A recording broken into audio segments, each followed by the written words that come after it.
Hi!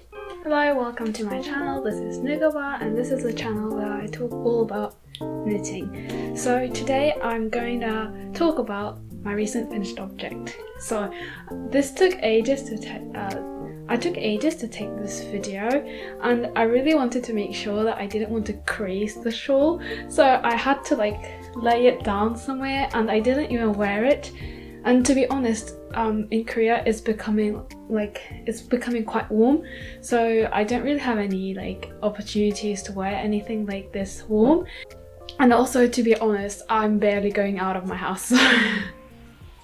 So there was no dilemma in, oh, I want to wear it but I shouldn't, but it was more like, oh, I really should be careful not to crease it. And fun fact, I took ages just picking out what I wanted to wear, and you don't even see my skirt. So I'll just show you because I want to. Wait, let's see. How does this work? So let's see if you can see my full outfit. So, oopsies, here you go. So I'm wearing the Isbre sweater by Leistad, also known as Skeindeer, and this one was a sweater that was in one of a Finnish or a Scandinavian knitting magazine. I don't remember the name, but yeah, it was in a magazine, and I bought the ebook and I made this sweater. So I actually really like the motif. It's super unique, as you can see. It's not traditional Fair Isle style, and I just love how it looks. But to be honest, there's something happening. I think that maybe compared to the neck width, I think there's too many increases and the yoke is too big. So you can see there's a big fabric, spare bit of fabric here. I think if this was omitted, it might have been better. And yeah, it does have these unflattering bulk of fabric. But I really like the motif, and you can see that there's a crease here. I think it's because normally when you wear sweaters and when they crease, once you wear them it does tend to flatten out. But as there's too many excess fabric, I think that this creased line didn't really have opportunity to be but yeah. And also I think maybe it's because I don't really have a big bust, so maybe for people who do have it does flatten out, but I'm not sure. But maybe I just have to maybe redo the neck ribbing, but it's not on my priority list. So yeah, so this isn't the sweater I'm going to talk about today, but it's one of my older makes, so it doesn't have a dedicated video, so I just wanted to talk a little bit about it. It's very cute. But I don't really wear it as often because the neck opening is really tight. But the one I'm going to talk about today is this guy. It's humongous. It doesn't really probably fit in the frame. I think we barely make it, do we? I don't want to put the camera too far away because it's not tidy over here. This is the only tidiest place in the house. So this is the Moonlight Garden Shawl. Yeah, the Moonlight Garden Shawl by Hoffmann, also known as Mandarines. She has a YouTube channel and she does upload here and there, but I don't think it's anything regular. But she also has a Patreon. Yeah, she has a Patreon going on, and I was a patron for quite a while, and I think there were monthly video uploads or something like that. So here it goes. This one is the Moonlight Garden Shawl by Mandarines, and it's actually my second. It's actually my second. Not Blooming Hard Hat. It's my second Blooming Hard. It's my second Moonlight Garden Shawl, and yeah, there's a sad story behind this. I actually lost my first version. I went to a convention, or I went to work, and I took this shawl because I was worried that it would get cold in the evening after the event. And no, it was boiling hot in the venue was boiling hot, so I didn't even think about my shawl. And once I came out, when I was going home, like in the metro, I was like, what did I do with my shawl? And that was like, I'd lost it. Like I'd called the venue and stuff, but nobody found it. I guess like nobody really cared about a knitted shawl, and I don't think that they realised it was handmade, but there you go. So I lost that shawl, and I'd loved it so much that I'd always thought about re-knitting it, and I just didn't really like find the right yarn and find the right moment and stuff. And then I saw this Nutiden yarn that I had bought without any like particular project in mind, so I'll show you what it looks like. So I bought this Nutiden yarn a while back ago, I think last year, and I didn't have any like particular knitting pattern that I had planned to knit it, but this was sitting in my stash, and I bought quite a few. So this was in my stash, and then also I had bought 2 skeins of this hand-dyed mohair yarn from Hedgehog Fibres. So I initially bought this mohair yarn because I wanted to make a no-frill sweater with like just to pair a hand-dyed mohair yarn with a single color yarn, and I just happened not to work on it as soon as I had bought it, so this was sitting in my stash, and I'd actually bought 2 skeins of 50 grams, and one day I saw like these 2 together, and I was like, I think these have to be something, and immediately I thought about this Moonlight Garden shawl. So when I started, I was a little bit worried because I think when I checked the pattern, I looked at the meterage, and it required a little bit more than 100 grams of silk mohair, but I only had 2 skeins of 50 grams. So I was a little bit afraid that I'll be falling short on the mohair, and since it's hand-dyed, it's really hard to like, at first it's really hard to get another one with the same dye and like completely matching mohair, but also I'm in Korea right now, and I had bought this when I went to London, and so if I wanted to like fudge it and maybe use a more accessible big brand mohair, I thought that it would be hard to really match the color, because this is like I think it's a very unique color. It's not a cream, it's not an ivory, it's not a beige, it's like a slight tan. It's very hard to like, I think it would have been hard to find something very similar to this, and I really don't want to make stripes in this shawl, so I was just crossing my fingers and hoping for the best. But I actually made it, and I think I have 8 grams left of the silk mohair, and it's quite a fair amount, and since it's like since silk mohairs are a lace weight, a few grams is quite a lot of meterage, but I was really happy that I could make it, and I nearly used like the whole 2 skeins, so I'm really happy with how much yarn I've used. And for the main colour, so I didn't even talk about the colour. So this is Nutiden yarn, it's from Hona or Aya, and this is the colourway Sand. And this one is Hedgehog Fibres silk mohair, and it's the colourway Cereal. Sorry, I completely forgot about talking about the colours, but that's that. Yeah, Nutiden yarn colours aren't repeatable, but it's just to give like a reference maybe.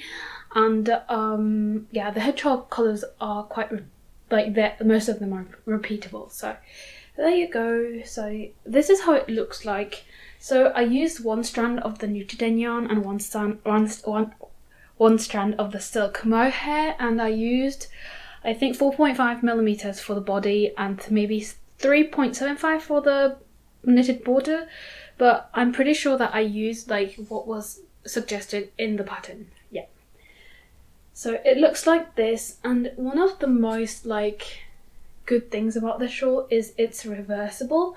So pattern wise there is a wrong side and right side, but to like for the finished object really it's as beautiful on the wrong side and the right side. So like, oops, sorry.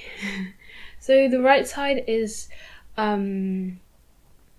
you can see that the right side is more like the stockinette side, and the wrong side is where there's more like pearled rows.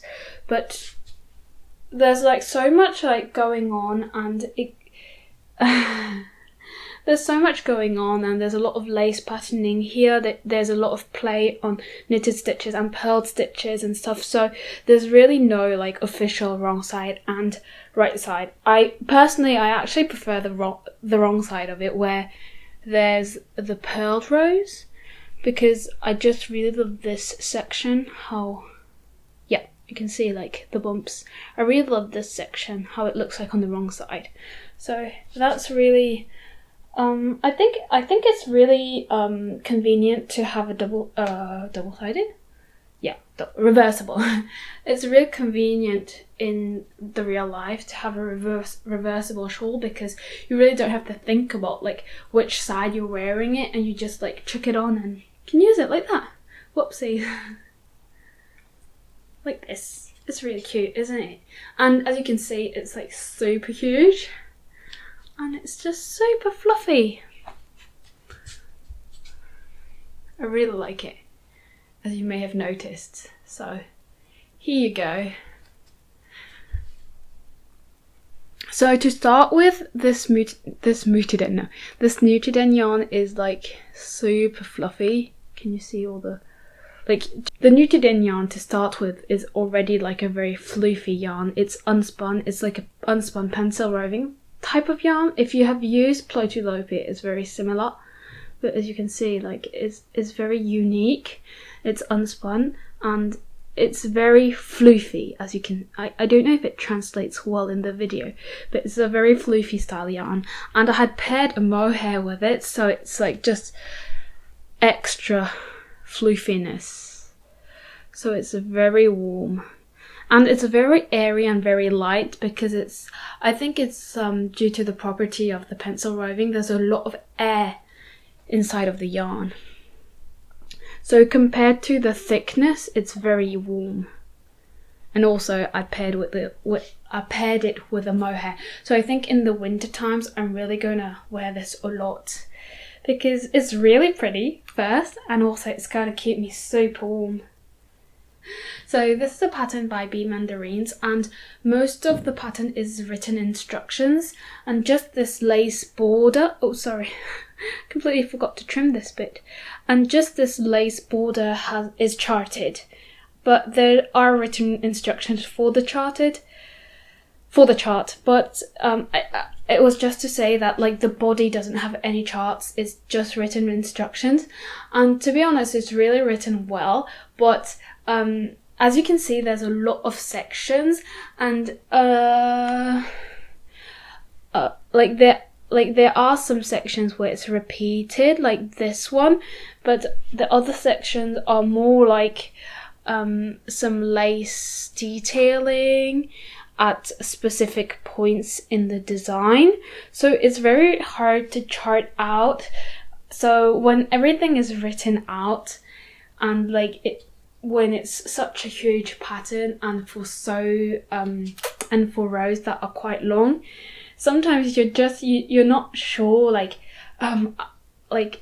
sometimes it's really hard to make sure that you're doing it properly, because there's no like referencing stitches or patterning beforehand.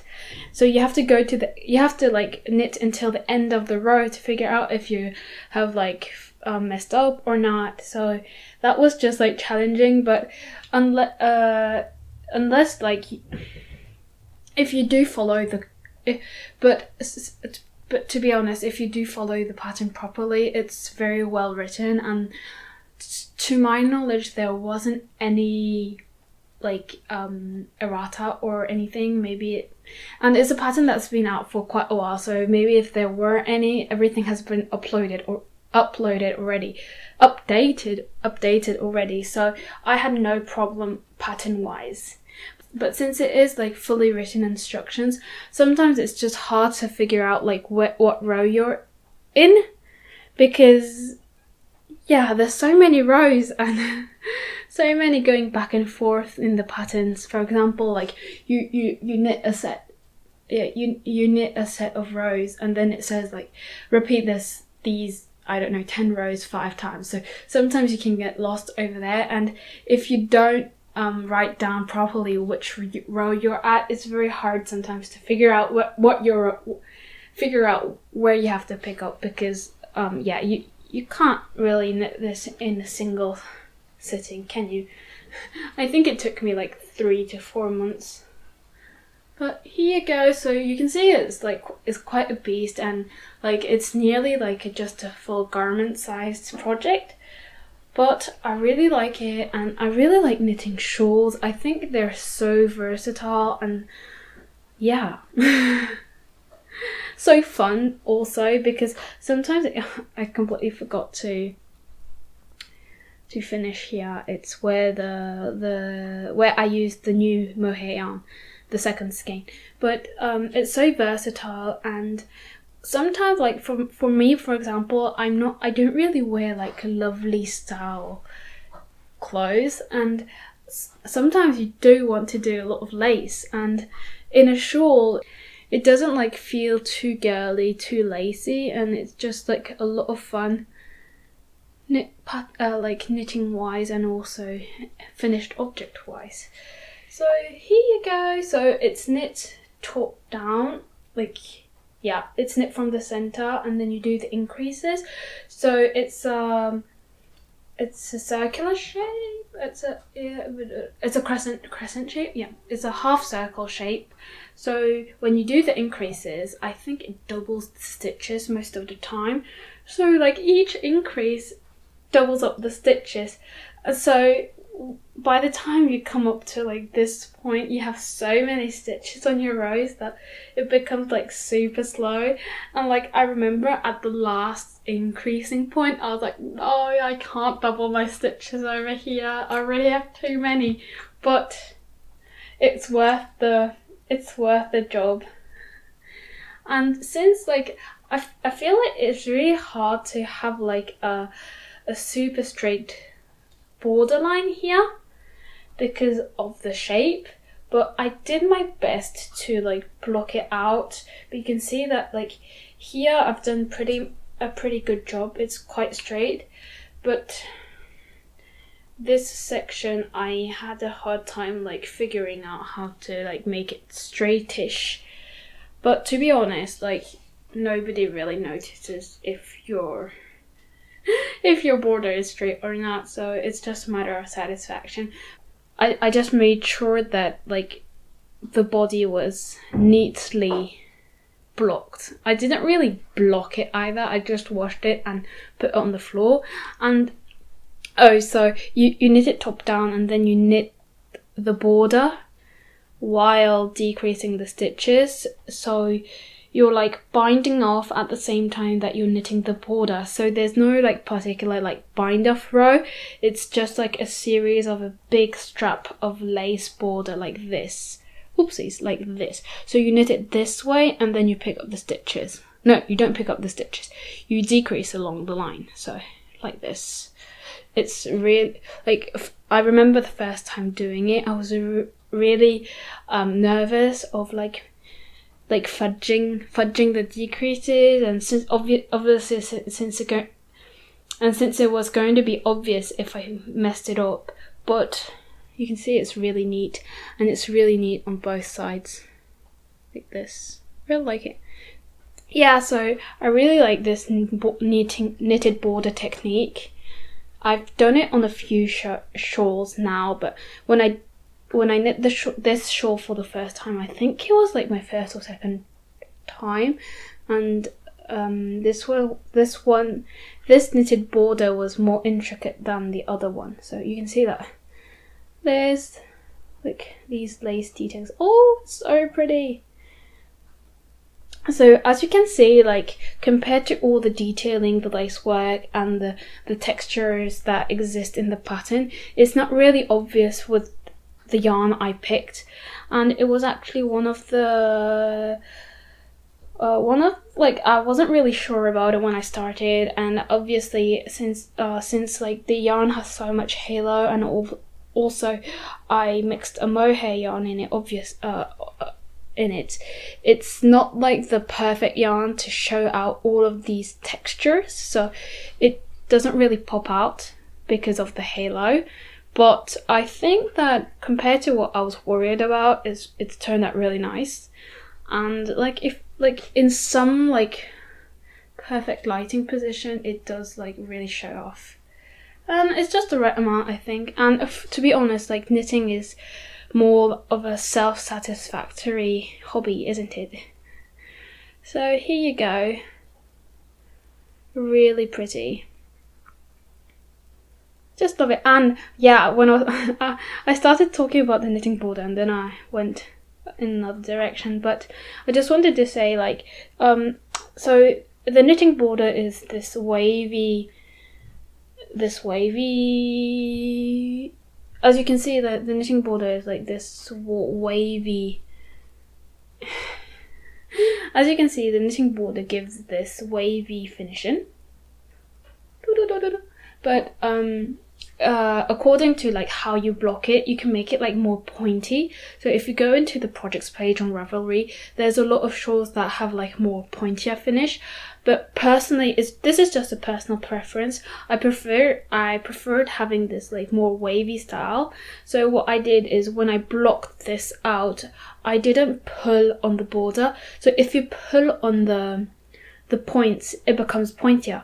And if you like pull it in the other direction, it becomes more rounded. So that's just one thing I made sure I was doing when I was blocking, because I just really love how this border,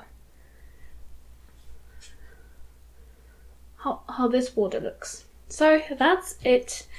I hope you really liked my shawl. I know that these videos are really like, there's no structure to them, but I don't have any like particular like note I'm following. I'm just talking about it like this, so I hope you can bear with it. But here you go, this is my recent finished object. I hope you really liked it. Have you already knitted one of these, or like does maybe this finished object give you some inspiration to knit it? Personally, I really love this pattern. And yeah, I'm so happy that I reknit this version. And to be honest, I prefer this version over the first one, because the first one I knitted it in like a fingering weight yarn, so it turned out to be more smaller. I think I did it in like a 3.5mm at the time, or maybe 4mm. But the finished object was way smaller than this one. I haven't really measured this one, but I believe that it's similar to the original size, or at least like it's humongous, because yeah, I used thicker needles, and I just really love how huge it is. It's going to be like I could use it as a shawl, but I could also just carry it around and just put it on my lap, or when I'm feeling cold I could just wrap myself around it. So here you go. I really loved it. I really loved the yarn, I really loved the colours, and I really loved the pattern. So I did worry that it would turn a little bit muddy because of the mohair, but I think it looks really nice. It just gives like a little bit of more, it just gives that hint of colouring variation, and it's really pretty. So here you go. So I can wear it like this. Whoopsies. I can wear it like this. I could wear it like a regular shawl, like this. It's just so versatile. I really like it. You can see that I really like it. So I hope that this video might have helped you. I don't know if this is like an informative video, but yes, I'll hope to come back soon with another finished objects videos. Hope that I can have like a finished object in a timely manner, but otherwise I am trying to have like a few English videos here and there, so feel free to subscribe to my channel if you like what I'm doing, and also feel free to check out my Ko-fi. There's a Ko-fi out there as well. So hope to see you very soon, and have an excellent day ahead. Bye bye!